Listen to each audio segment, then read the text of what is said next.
এবার বদলে যাবে বাংলাদেশ ক্রিকেট। আসল পরিকল্পনা ফাঁস করলেন কোচ সালাউদ্দিন। ভারতের মতো দল দেশীয় কোচদের কাজে লাগিয়ে বিশ্বকাপের শিরোপা জিতেছে। ৩ সংস্করণেই নম্বর 1 হওয়ার গৌরব অর্জন করেছে। অন্যদিকে বাংলাদেশের কোচিং প্যানেলে দেশীয় কোচের অভাব ছিল দীর্ঘদিন। বিসিবিতে পালাবদলের পর প্রেসিডেন্ট হয়েই ফারুক আহমেদ কোচিং প্যানেলে দেশীয় কোচ নিয়োগ দিয়েছেন। সিনিয়র সহকারী কোচের দায়িত্ব দিয়েছেন মোহাম্মদ সালাউদ্দিনকে। টাইগারদের ব্যাটিং কোচ হিসেবে ওয়েস্ট ইন্ডিজের দারুণ একটা সিরিজ কাটিয়ে দেশে ফিরেছেন তিনি। আর দেশে ফিরেই নিজেদের আসল পরিকল্পনা ফাঁস করেছেন সালাউদ্দিন। কিন্তু কি বললেন তিনি, কোন কৌশলে বাংলাদেশ দলকে বদলে ফেলবেন কোচ সালাউদ্দিন? চলুন সে বিষয়ে বিস্তারিত জেনে নেওয়া যাক প্রতিবেদনের বাকি অংশে।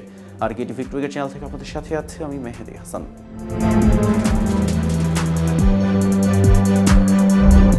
মোহাম্মদ সালাউদ্দিনকে সিনিয়র সহকারী কোচ হিসেবে নিয়োগ দেওয়া হলেও ক্যারিবীয় সফরে তিনি গিয়েছিলেন ব্যাটিং কোচ হিসেবে। দলের মূল ব্যাটিং কোচ ডেভিড হেম্পকে ক্যারিবিয়ানদের দলের সঙ্গে পাঠানো হয়নি। বলা লাগে নতুন দায়িত্বটা ভালোভাবে সামাল দিয়েছেন তিনি। সিরিজে টাইগারদের ব্যাটিং ইতিবাচক পরিবর্তন দেখা গেছে। ক্রিকেটাররাও খুশি প্রিয় সালাউদ্দিন স্যারের সঙ্গে কাজ করতে পেরে। ওয়ানডে সিরিজে পাত্তা না পেরেও টেস্ট সিরিজে ড্র আর টি-20তে ওয়েস্ট ইন্ডিজকে হোয়াইট ওয়াশ করেছে বাংলাদেশ। দেশে ফিরে দলের ক্রিকেটারদের প্রশংসায় ভাসিয়েছেন কোচ সালাউদ্দিন।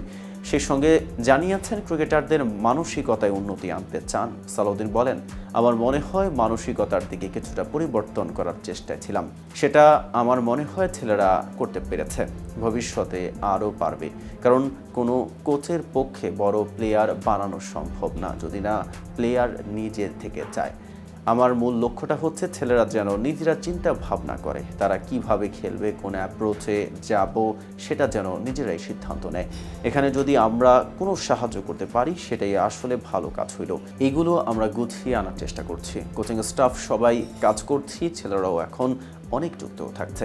হয়তো সামনে আরও ভালো কিছু হতে পারে। ওয়েস্ট ইন্ডিজে 3 ফর্মেটেই দারুণ ব্যাটিং করেছেন জাকের আলী। এই সফরের সবচেয়ে বড় প্রাপ্তি এই উইকেট কিপার। তার প্রশংসা ছিল কোচদের কণ্ঠ। সালাউদ্দিন বলেন, সে আসলেই সব জায়গায় খেলে অভ্যস্ত। বিপিএলে দেখবেন সে 6 থেকে 7 নম্বরে খেলে অভ্যস্ত। বাংলাদেশে খুব ভালো ফিনিশার দেখা যায় না। আপনি যদি দেখেন টপ অর্ডারে যেভাবে প্রতিভাবান আছে, লোয়ার অর্ডারে খুঁজে পাবেন না। তাদের দিকে সেভাবে নজরই নেই। আসলে নির্ভর করে আসলে এই পজিশনে খেলে অভ্যস্ত কিনা। জাকের অভ্যাসটা ছিল, সে জানে কখন কি করতে হবে, কোন বলে খেলতে হবে। তবে দলের এখনও অনেক দুর্বলতা থাকার বিষয়টি স্বীকার করেছেন সালাউদ্দিন। তিনি বলেন, আমাদের অনেক দুর্বলতা আছে, সেটা সবার সামনে বলা ঠিক হবে না। দুর্বলতা আমরা কাটিয়ে ওঠার চেষ্টা করব।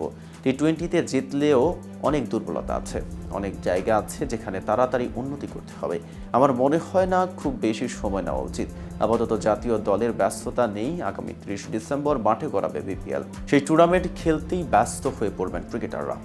তো ভিউয়ার্স, ভিডিওটি সম্পর্কে আপনাদের কোনো মতামত থাকলে জানাতে পারেন কমেন্ট বক্সে।